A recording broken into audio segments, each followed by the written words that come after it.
So that's the end, the mortality, the death of human civilization that we've been discussing in life, maybe prospering beyond any kind of great filter. Do you think about your own death? Does it make you sad that you may not witness some of the you lead a research group on working some of the biggest questions in the universe, actually, both on the physics and the AI side. Does it make you sad that you may not be able to see some of these exciting things come to fruition that we've been talking about? Of course, it sucks the fact that I'm going to die. And I remember once when I was much younger, my dad made this remark that life is fundamentally tragic, and I'm like, "What are you talking about, Daddy?"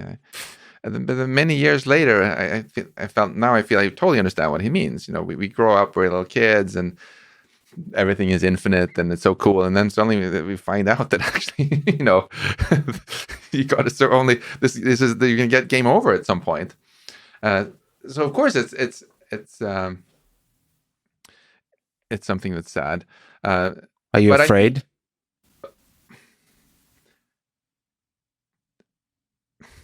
not in the sense that I think anything terrible is going to happen after I die or anything like that. No, I think it's really going to be game over. But it's more that it makes me very acutely aware of just what a wonderful gift this is that I get to be alive right now, and and is a steady reminder to just live life to the fullest and really enjoy it because it is finite. And I think actually, and we all get the regular reminders when someone near and dear to us dies that one day it's going to be our turn. It adds this kind of focus. I wonder what it would feel like actually to be an immortal being, if they might even enjoy some of the wonderful things of life a little bit less, just because there isn't that. Finiteness? Do Yeah. you think that could be a feature, not a bug? The fact that we beings are finite? Maybe there's lessons for engineering in artificial intelligence systems as well that are conscious. Like, do you think is it possible that the reason the pistachio ice cream is delicious is the fact that you're going to die one day and you will not have all the pistachio ice cream that you could eat because of that fact? Well, let me say two things. First of all, it's actually quite profound what you're saying. I do think I appreciate the pistachio ice cream a lot more, knowing that there's only a finite number of times I get to enjoy that. And I can only remember a finite number of times in the past. And moreover, my life is not so long that it just starts to feel like things are repeating themselves in general. It's so new and fresh.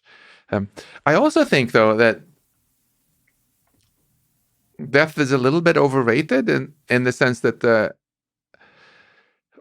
it comes from a sort of outdated view of physics and what life actually is. Because if you ask, okay, what is it that's going to die exactly? What am I really? When I say it, I feel sad about the idea of myself dying. Am I really sad that this skin cell here is going to die? Of course not, because it's going to die next week anyway, and I'll grow a new one, right? And it's not any of my cells that I'm associating really with who I really am, nor is it any of my atoms or quarks or electrons. Uh, in fact, basically all of my atoms get replaced on a regular basis, right? So what is it that's really me? From Yeah. a more modern physics perspective, it's the information in processing Amy. That's where my memory. That's my memories. That's my values, my dreams, my passion, my love. Um, it that's what's really fundamentally me. And frankly, not all of that will die when my body dies. Like Richard Feynman, for example, his body died of cancer, but many of his ideas that he felt made him very him actually live on. This is my own little personal tribute to Richard Feynman, right? I try to keep a little bit of him alive in myself. Mhm. And I've even quoted him today, right? Yeah, he almost came alive for a brief moment in this conversation. Yeah. Yeah, and this honestly gives me some solace. When I work as a teacher, I feel if I can actually share a bit about myself that my students feel worthy enough to copy and adopt as a part of things that they know or they believe or aspire to, now I live on also a little bit in them, right? And so being a teacher is a little bit of what uh, that's something also that contributes to making me a little teeny bit less mortal, right? Because I'm not, at least not all going to die all at once, right? And I find that a beautiful tribute to people we generally respect. If we can remember them and carry in us the things that we felt was the most awesome about them, right? Then they live on. And I'm getting a bit emotional here, but it's a very beautiful idea you bring up there. I think we should stop this old-fashioned materialism and just equate who we are with our quarks and electrons. There's no scientific basis for that, really. And it's also very uninspiring. Now, if you look a little bit towards the future, right? One thing which really sucks about humans dying is that even though some of their teachings and memories and stories and ethics and so on will be copied by those around them, hopefully, a lot of it can't be copied and just dies with them, with their brain. And that really sucks. That's the fundamental reason why we find it so tragic when someone goes from having all this information there to the more just gone, ruined, right? With more post-biological intelligence, that's going to shift a lot, right?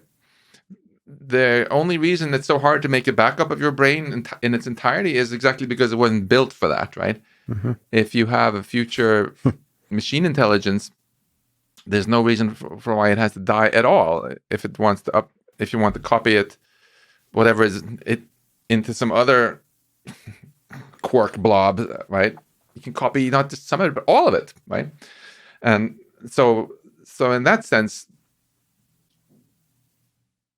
you can get immortality because all the information can be copied out of any individual entity. It's not just mortality that will change if we get to more post-biological life. It's also with that, I think very much the whole individualism we have now, right? The reason that we make such a big difference between me and you is exactly because we're a little bit limited in how much we can copy. Like I would just love to go like this and copy your Russian skills, Russian speaking skills. Yeah. Wouldn't it be awesome? Right? But I can't.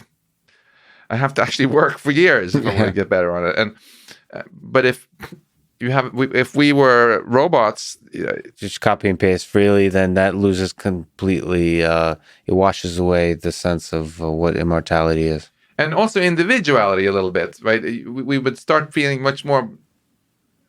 Maybe we would feel much more collaborative with each other if we can just, hey, I'll give you my Russian, you can give me your Russian, and I'll give you whatever. Suddenly you can speak Swedish. Maybe that's less a bad trade for you, but whatever else you want from my brain, right? Yeah. And there have been a lot of sci-fi stories about hive minds and so on, where experiences can be more broadly shared. I think I don't pretend to know what it would feel like to be a super intelligent machine, but I'm quite confident that however it feels about mortality and individuality will be very, very different from how it is for us. Well, for us, mortality and finiteness seems to be pretty important at this particular moment, and so all good things must come to an end. Just like this conversation, Max. I saw that coming.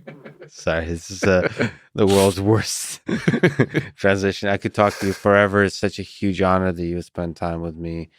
Honor is mine. Thank you so much for getting me essentially to start this podcast by doing the first conversation, making me realize falling in love with conversation in itself. And thank you so much for inspiring so many people in the world with your books, with your research, with your talking, and with this ripple effect of friends, including Elon and everybody else that you inspire. So thank you so much for talking today. Thank you. I feel like so fortunate that you're doing this podcast and getting so many interesting voices out there into the ether, and not just the 5-second sound bites, but so many of the interviews I've watched you do, you really let people go into depth in a way which we sorely need in this day and age. And that I got to be number one, I feel super honored. Yeah, you started it. Thank you so much, Max.